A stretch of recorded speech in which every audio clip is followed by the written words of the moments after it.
नमस्कार दोस्तों, एजुकेट भारत में मैं आपका स्वागत करती हूँ। फ्रेंड्स, यदि आप यूपी टेट या सी टेट की तैयारी कर रहे हैं तो ये प्रैक्टिस सेट आपके लिए एक चैलेंज है, क्योंकि इसके क्वेश्चन बहुत ही ट्रिकी और एग्जाम ओरिएंटेड है। साथ ही साथ मैंने इसको यूपी टेट और सी टेट के सिलेबस के अकॉर्डिंग बनाया है।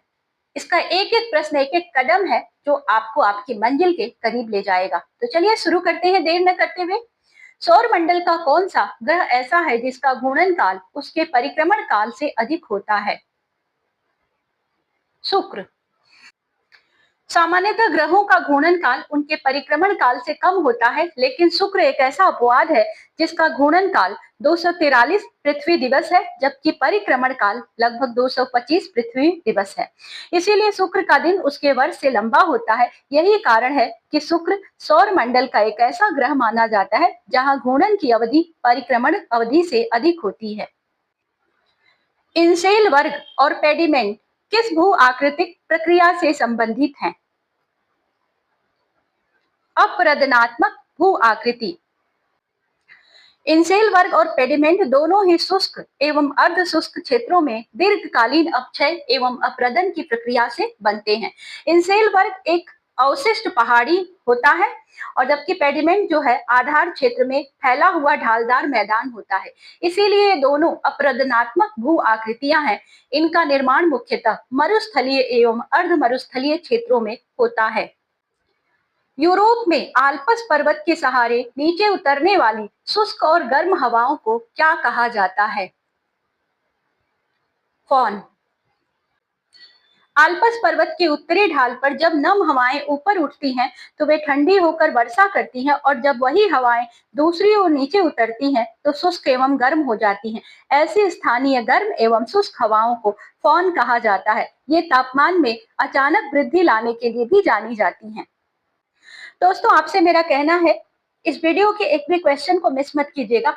आगे आपको बहुत ही इंपॉर्टेंट और रोचक क्वेश्चंस दिखाई देने वाले हैं। निम्नलिखित में से कौन सी महासागरीय धारा प्रशांत महासागर की एक ठंडी जलधारा है?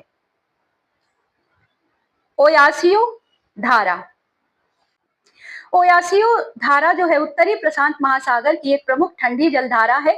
यह बेरिंग सागर एवं आर्कटिक क्षेत्र से निकलकर जापान के पूर्वी तट की ओर बहती है, और इसके विपरीत ये जो क्यूरोसियो धारा है ये प्रशांत महासागर की एक गर्म जलधारा है।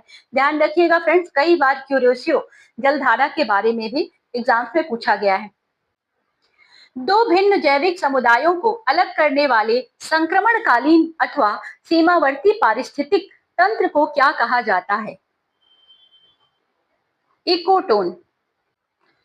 इकोटोन दो अलग अलग परितंत्रों के बीच का संक्रमण क्षेत्र होता है जहां दोनों पारितंत्रों की विशेषताएं पाई जाती हैं। उदाहरण के लिए अगर आप देखेंगे तो भारत में एक तरफ बंगाल की खाड़ी के समुद्री पारितंत्र और दूसरी तरफ है भारत की स्थल भूमि के बीच में स्थित है मैंग्रोव वन। मैंग्रोव वन एक इकोटोन का उत्कृष्ट उदाहरण है। इसीलिए इकोटोन को दो पारितंत्रों के बीच की संक्रमण पट्टी या ट्रांजिशन जोन भी कहा जाता है। फ्रेंड्स, आपको मेरी व्याख्या बड़ी बोरिंग लग रही होगी, लेकिन आपको बताऊं, जब आप एग्जाम हॉल में बैठेंगे तो ये तथ्य जो है जिसकी जानकारी आपने ली वो आपको बहुत काम आने वाले हैं, क्योंकि उत्तर को केवल रटने से काम होने वाला नहीं है।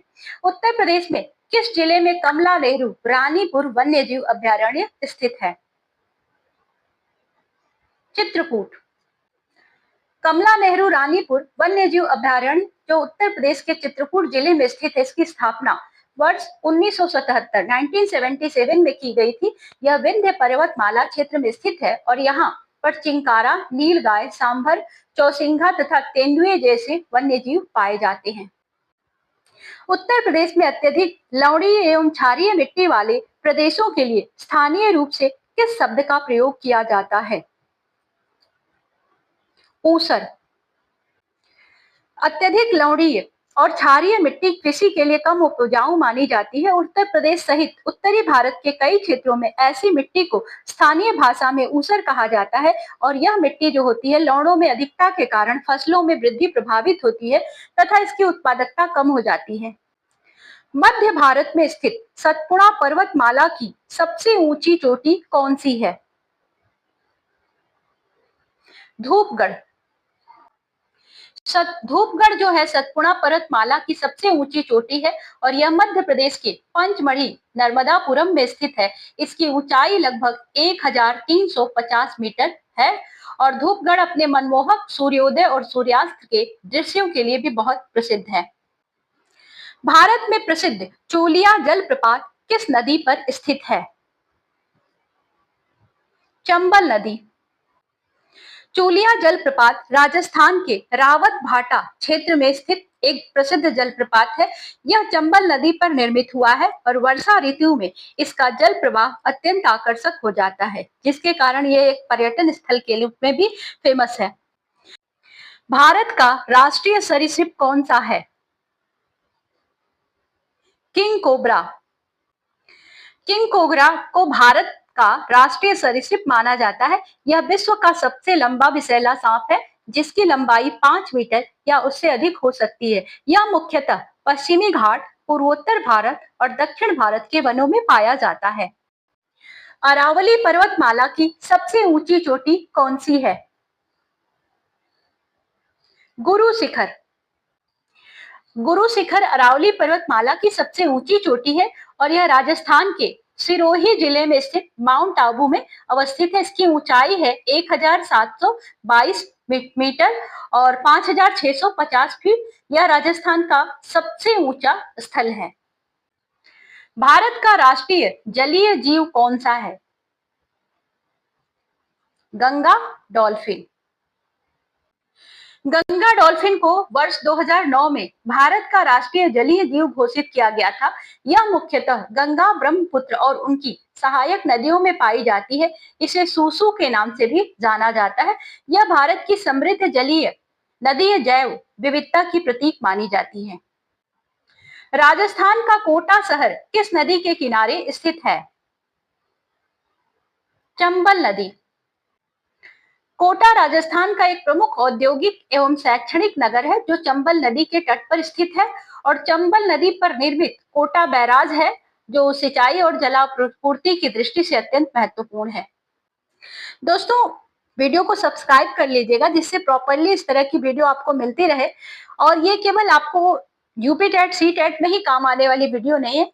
यदि आप एसएससी का एग्जाम देने वाले हैं, बीपीएससी का देने वाले हैं, टीजीटी पीजीटी, तो वहां भी सामाजिक विज्ञान के लिए ये वीडियो सुपर टेट, अभी आप टेट का एग्जाम अगर क्वालिफाई कर जाते हैं तो आपको सुपर टेट का एग्जाम देना होगा, वहां भी आपको ये वीडियो काम आने वाली है।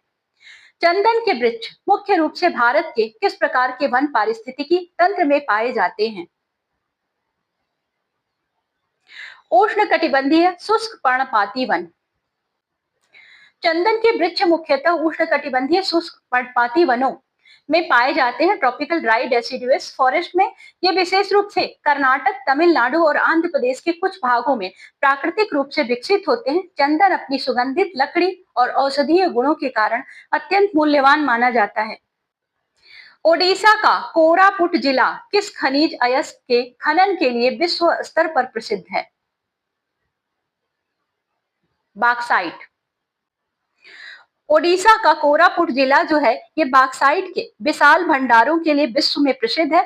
बॉक्साइट का इस्तेमाल एल्यूमिनियम के लिए को बनाने के लिए होता है। कोरापुट के पंचपटमाली क्षेत्र में बड़े पैमाने पर बॉक्साइट का खनन किया जाता है जो देश के एल्यूमिनियम उद्योग के लिए अत्यंत महत्वपूर्ण है। विश्व में बॉक्साइट का सर्वाधिक उत्पादन करने वाला देश कौन सा है? ऑस्ट्रेलिया। ऑस्ट्रेलिया जो है ये विश्व का सर्वाधिक बॉक्साइट उत्पादक देश है। बॉक्साइट एल्यूमिनियम का प्रमुख अयस्क है और ऑस्ट्रेलिया के क्वींसलैंड, पश्चिमी ऑस्ट्रेलिया के क्षेत्रों में इसके विशाल भंडार पाए जाते हैं। इसी कारण विश्व बॉक्साइट उत्पादन में ऑस्ट्रेलिया का अग्रणी स्थान है। फ्रेंड्स, एसएसटी की जब हम तैयारी करते हैं तो हिस्ट्री, ज्योग्राफी और पॉलिटी पर तो फोकस करते हैं और करना भी चाहिए, लेकिन कुछ टॉपिक्स ऐसे होते हैं जिसको हम छोड़ देते हैं जो सी टेट और यूपी टेट में 5 से 7 नंबर के नंबर दिलाने वाले होते हैं। तो ये कौन कौन से टॉपिक है? जैसे आपका ईवीएस हो गया, होम साइंस है, आर्ट है, कला और संस्कृति और स्पोर्ट्स है, उनको हम नहीं पढ़ते हैं। तो आप हमारी चैनल पर अगर जाएंगे, प्लेलिस्ट को चेक करेंगे तो इस तरह की वीडियो आपको मिलेंगी जिसमें इन टॉपिक्स को भी हमने कवर किया है। भारत में ओडिशा राज्य किन खनिजों के उत्पादन में प्रथम स्थान रखता है? बॉक्साइट और क्रोमाइट। ओडिशा भारत का खनिज संपदा से समृद्ध राज्य है और यह विशेष रूप से क्रोमाइट और बॉक्साइट के उत्पादन में देश में अग्रणी स्थान रखता है। भारत के कुल क्रोमाइट भंडार का अधिकांश भाग ओडिशा में ही पाया जाता है, जबकि बॉक्साइट के उत्पादन में भी इसका महत्वपूर्ण योगदान है। उत्तर दक्षिण कॉरिडोर परियोजना के अंतर्गत कौन सा राष्ट्रीय राजमार्ग उत्तर में श्रीनगर को दक्षिण में कन्याकुमारी से जोड़ता है? उत्तर दक्षिण कॉरिडोर। उत्तर दक्षिण जो कॉरिडोर है, यह भारत की एक महत्वपूर्ण राजमार्ग परियोजना है जो श्रीनगर से कन्याकुमारी तक देश के उत्तरी और दक्षिणी भागों को जोड़ती है। यह परियोजना राष्ट्रीय राजमार्ग विकास परियोजना NHDP का हिस्सा है और देश में तीव्र एवं सुगम सड़क परिवहन को बढ़ावा देने के उद्देश्य से विकसित की गई है। दक्षिणी गोलार्ध में शीतकालीन संक्रांति कब होती है? 21 जून। शीतकालीन संक्रांति वह स्थिति होती है जब किसी गोलार्ध में वर्ष का सबसे छोटा दिन और सबसे लंबी रात होती है। दक्षिणी गोलार्ध में यह घटना सामान्यतः 21 जून के आसपास होती है और इस समय सूर्य की सीधी किरणें कर्क रेखा पर पड़ती हैं, जिसके कारण दक्षिणी गोलार्ध में शीत ऋतु का प्रभाव सबसे अधिक होता है। निम्नलिखित में से कौन सी अवसादी चट्टान यांत्रिक रूप से निर्मित प्रकृति की है? बलुआ पत्थर। यांत्रिक अथवा क्लास्टिक अवसादी चट्टानें पहले से विद्यमान चट्टानों के टूटे हुए कणों के निक्षेपण एवं संघनन से बनती हैं। बलुआ पत्थर रेत के कणों के जमाव से निर्मित होने के कारण एक प्रमुख क्लास्टिक अवसादी चट्टान है, जबकि चूना पत्थर एवं जिप्सम रासायनिक तथा कोयला जैविक अवसादी चट्टानों के उदाहरण हैं। फ्रेंड्स, इस तरह से हमारे 20 क्वेश्चंस कंप्लीट होते हैं। अगर आपको वीडियो पसंद आई हो तो हम फिर से कहेंगे, हमें एक लाइक जरूर दें और हाँ, फ्रेंड्स के साथ भी शेयर करें। इसी तरह के प्रैक्टिस सेट को आप और भी हल करना चाहते हैं तो चैनल को सब्सक्राइब कर लें। हम मिलेंगे आपसे अगले प्रैक्टिस सेट के साथ। तब तक के लिए goodbye. Thank you for watching.